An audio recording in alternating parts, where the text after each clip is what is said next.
There you see the hardware. What a historic weekend for Parkside Wrestling. For the first time in program history, the Rangers are national runners-up at the national tournament. We're joined by head coach Nick Becker.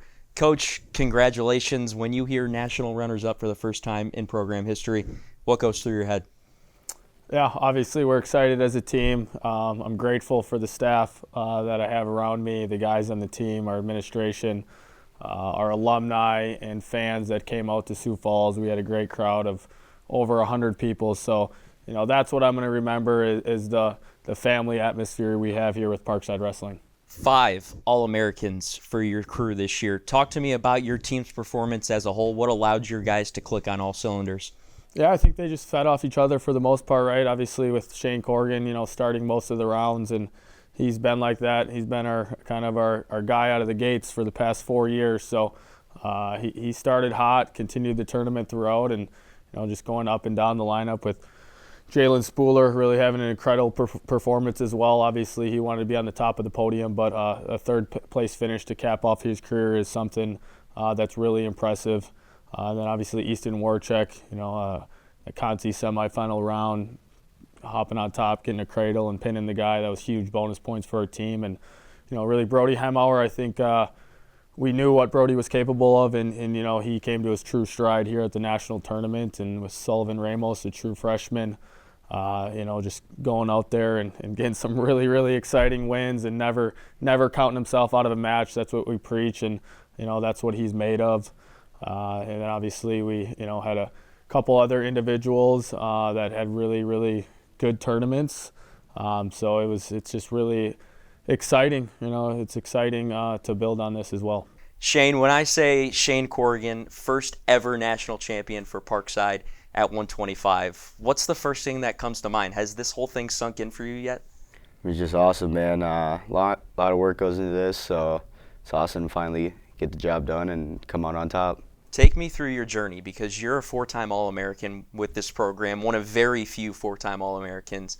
Biggest differences that you see from freshman year Shane to now senior year Shane?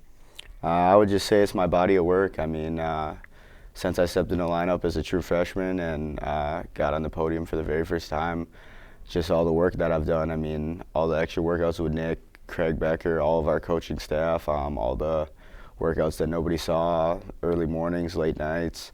I mean, it's just my body of work and self-belief in myself, I feel like. What was the emotion for you like heading into the tournament? Because obviously you finished third at regionals to qualify. How were you able to reset yourself to get the job done at nationals?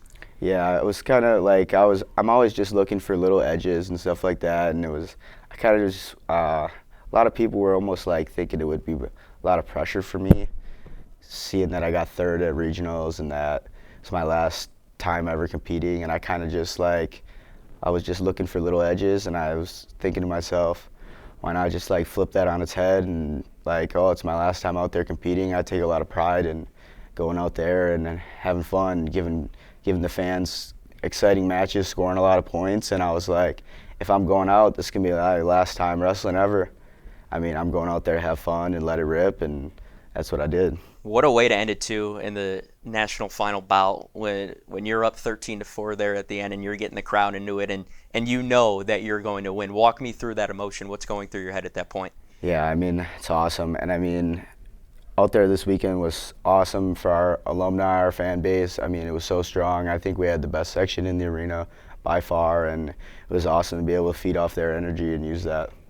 Coolest part about this whole thing, to me at least, you're the first national champion since your head coach, Nick Becker, did it in 2018. What was the emotion like going through your head when you gave him that big hug and then he was able to hand you that first place trophy?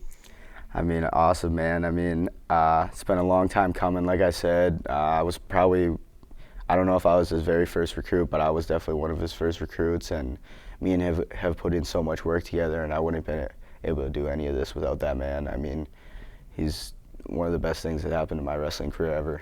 As a head coach, what was that emotion like when you saw Shane was going to win? It was set in stone. What's that emotion like for you as a coach? Yeah, it's just, it's almost a relief, right? I've seen all the work that he has put in over these past 4 years, and he's a relentless worker, a great personality, great team leader. So I'm just so happy for Shane and the rest of our team. They had a big part of bringing this back, so I'm very happy for our guys and proud of them.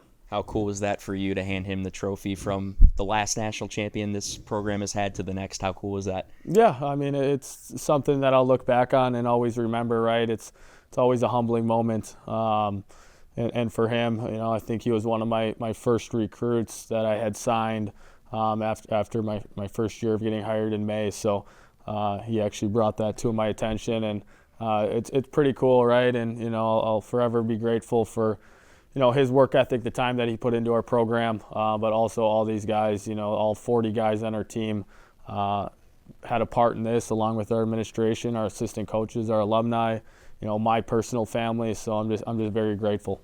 You talked about it at the start, the contingent that your squad had in Sioux Falls with over 100 spectators and fans. What was that like, in that energy in that building? Yeah, I mean, it was great, right? Our guys really feed off the crowd, and I've kind of been telling them that all year long. Whether it's good cheers or bad cheers, you got to use that to your motivation. And our fans that came there through a freaking crazy snowstorm, right? They knew it was coming. We heard them loud, and it's really great when we have fans there. I'm just, again, super grateful for those fans and our alumni that were there, and obviously our strong core of people we have in our program. A lot of that is due to Coach Cook and the success that he built here for this program. And I'm just, I think we got to take a moment to remember Coach Cook as well, and the time and effort he put in with this program. And then finally, obviously I know the celebrations have already began, but what's next for this program besides the celebrations? What's next? Yeah, I mean, I think it's like any of these guys that are competing on the team, right? Like that are coming back. And for me as a coach, right, it's we just got to get back to work. We're going to enjoy it. We have been enjoying it. I'm proud of these guys, like I said, but at the same time, we still got work to do. I know these guys want to win more individual national championships, and we want to bring that gold trophy back here too. So, we'll enjoy it. We'll have fun. We'll celebrate. But at the same time, we got to get back to work, and we'll be sending some guys out to Vegas here in a few weeks for U20 World Team Trials and the Senior Open. So these guys have a week of spring break, and then we'll get back on the mats. Awesome. Love to hear it. Coach, what a phenomenal performance for your squad over the weekend. Congratulations. Go enjoy this one. Thank you. Appreciate it.